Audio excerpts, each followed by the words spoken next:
Yeah, it's just kind of very bothering, crossing border because though Luther is quite clear and prophetic in the field of economic justice, but most Yes, of the Lutheran people and churches, are quite conservative, standing in the laissez-faire capitalism, which is the source of neoliberal capitalism today. But however, your project is quite challenging by relating Luther's own prophetic voice to your alternative, in terms of how to change the property relationship and political intervention, state intervention, and regulating.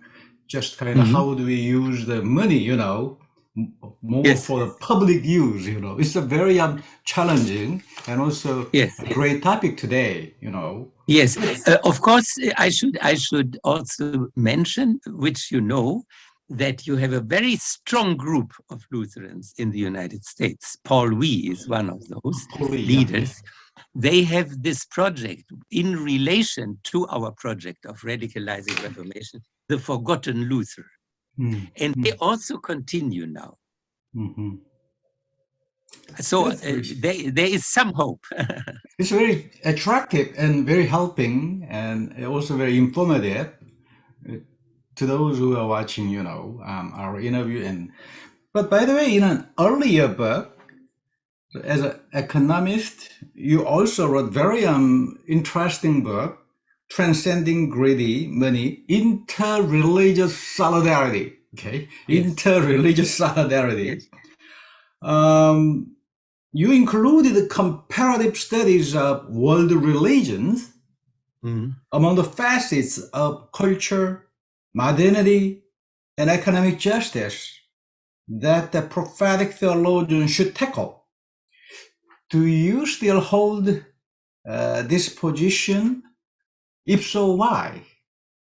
Yeah. Religion should Mhm. contribute to that Mhm. alternative project, world Yes, religion per se. yes, yes, per se.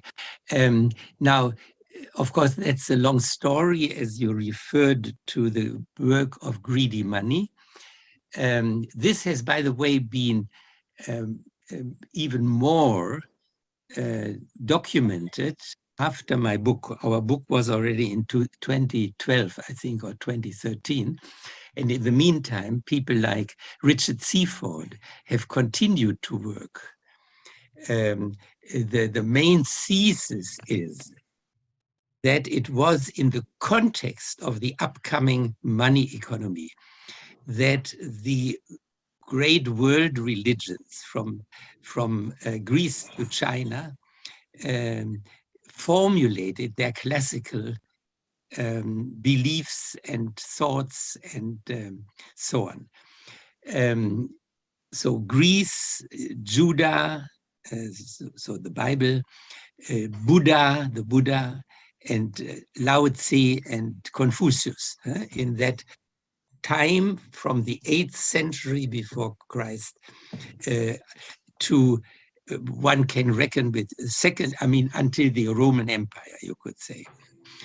And so the formulations of those um, religions and philosophies, and also, by the way, in Greece, the tragedies are clearly uh, um, responding to the challenge of the social developments and the mental developments caused by money.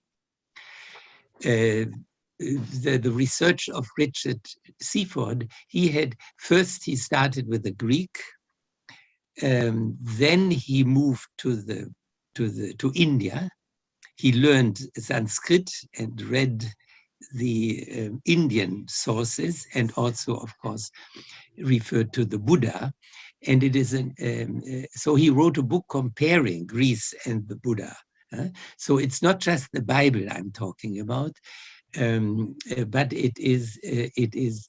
Uh, um, and now he's, by the way, working with an Old Testament scholar on the third book on including the upcoming of monotheism as responding to money as the one in the many, the one substance in the many substances. So as a kind of counting, a kind of calculating equivalent. Anyway, so, but there are social negative developments with the money, splitting society and creating debt mechanisms, etc. And also mental in terms of individualism, egoism, etc. So all these sources in the religions and philosophies of that time are clearly a help in addressing the issues created by the moneyed civilization. And as we have already talked about, the moneyed civilization is now coming to an end. Either we overcome it for a kind of just system, or it will kill us. So therefore, it's a dramatic situation in which we are, and therefore it's dramatic to reread those old religions and philosophies in order to be helped, but not only individually, but trying to find out among the present people following those religions and philosophy. And so I can only say we have contact with Muslim liberation theologians. I mean, the Quran is full of critical responses to the money culture. We have relationships to the international network of engaged Buddhism, coordinated from Thailand with Sulak Sivaraksha. And so there is in many places there are movements also relating, and of course we have Jewish liberation theology, in spite of what happens in the state of Israel. But but thanks God there are other Jews as well as those who drive the unjust system in the state of Israel. Okay, so that means my suggestion is that all these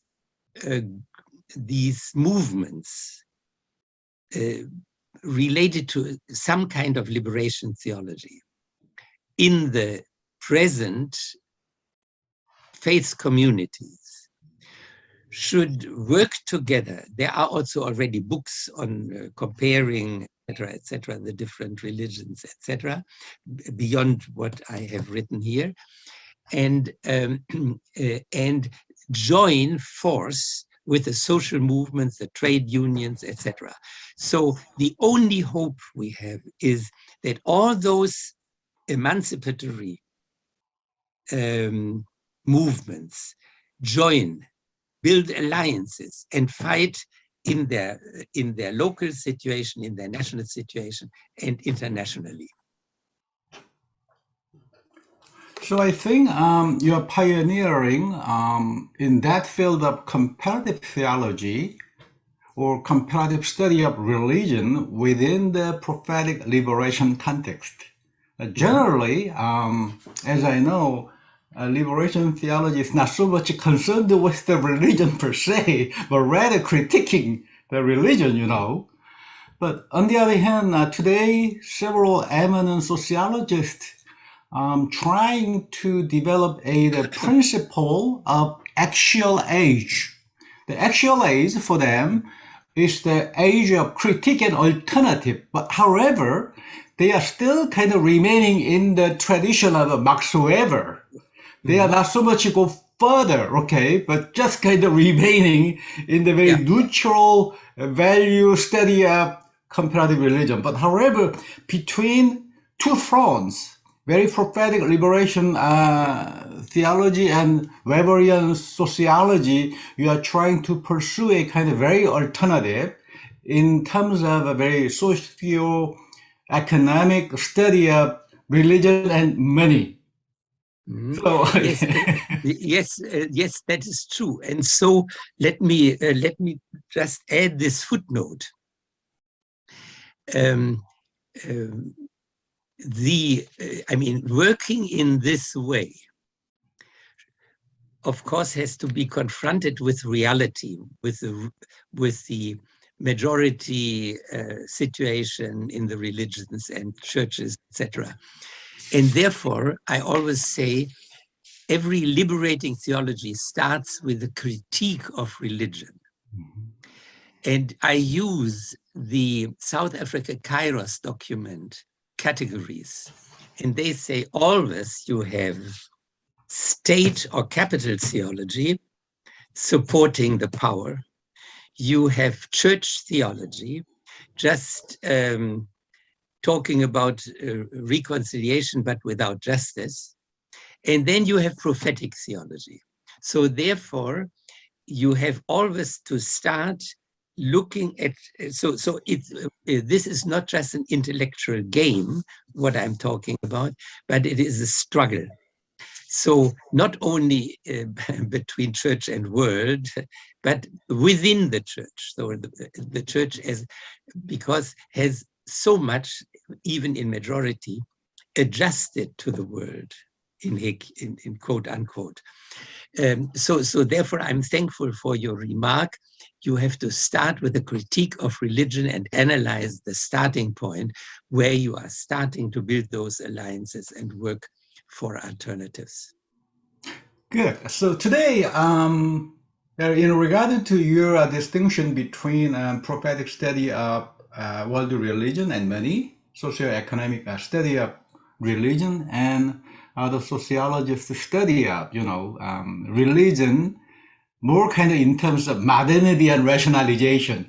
But still, public theology today is very much kind of concerned with the comparative study of religion and modernity, and also trying to challenge a kind of some problem within the tradition of a reform movement. But given this, how do you distinguish between prophetic theology and public theology? What do these two forces share in common, and what do they differ exactly? How do you want the future course of public theology to go in connection with the prophetic theology? Yeah, That makes sense?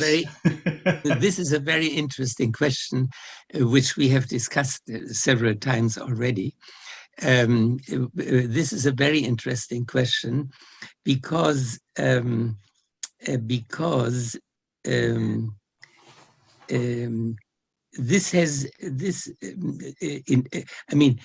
when we look at the historic developments of the recent decades, since the middle of the last century, then, of course, liberation theology was liberating theology in many ways. And it was also becoming very real, particularly in a situation when you had to face oppression and so on. Now, public theology came and said, oh, now we have a new situation. Also the oppressed societies, for instance, in the situation of Latin America, became democratic states and so on. And now we have to look at how to react theologically to this new situation. And so we do not need to have this kind of principle antagonism as sometimes in the original liberation theology, but now we have to implement change. The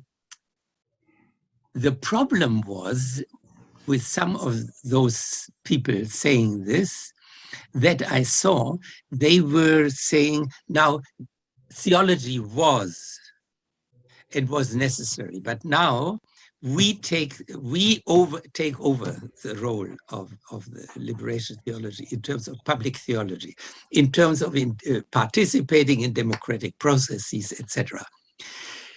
Now, I was I got very very nervous about this, some of those statements which I saw, and also the people, the kind of people who were labeling themselves as the heirs of liberation theology under the name of public theology. Because what I saw was they left out the necessity of systemic change. They just said, oh, let us always look at what, I mean, from case to case, what is better, what can be done democratically, etc. But leaving out the necessity of systemic change. And that is what we already talked about in the first point. If you continue with having capital accumulation as the driving force and criteria of economy, we will be dead. I mean, we as humanity will be dead in a very short period. That means you have to do, and so I would say, yes, it is not possible to just change a system. That is also a false interpretation of liberation theology. But you need to have that point of orientation. What Hinkel Ahmad talks about as this utopia. It needs to be concrete in intervention into markets and not simply doing away with markets, which is not possible in terms of a society with division of labor. It's not possible to do away with them, and it's not necessary. But you have to withdraw that drive of capital accumulation as the highest principle out of it. So if that is the perspective of public theology, I fully agree. And then public theology is the implementation of liberation theology under a certain historic context.